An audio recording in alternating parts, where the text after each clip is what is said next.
السلام علیکم دوستو دنیا بھر میں منشیات کے شکار لوگ ہیں،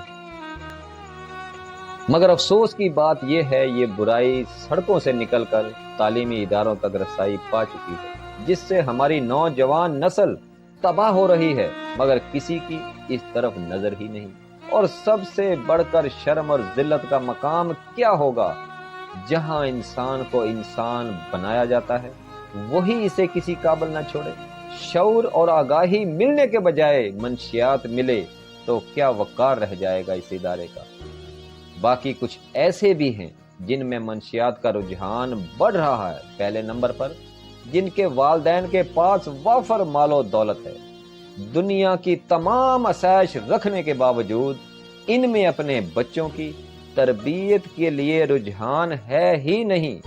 دوسرے وہ والدین بھی شامل ہیں جو بیرون ملک ہیں اور بچوں پر نظر رکھنے سے قاصر ہیں، اور وہ والدین جن کے مال و دولت کی کمی نہیں مگر گھریلو تعلقات خوشگوار نہیں، اور کچھ والدین اپنے بچوں کی ہر حرکت کو ان کی ضد سمجھ کر پوری کرنے کے چکر میں لگے رہتے ہیں۔ دوستو، کچھ طالب علموں کے لیے شوق، مجبوری یا ذہنی تناؤ منشیات کے استعمال کی وجہ بنتا ہے۔ اپنے بچوں پر دھیان دیں اور ان کے دوست اور ان کی محفل پر نظر رکھیں، یہ آپ کا مستقبل ہے، نہیں تو بعد میں پچھتائیں گے جب چڑیا چگ گئی کھیت۔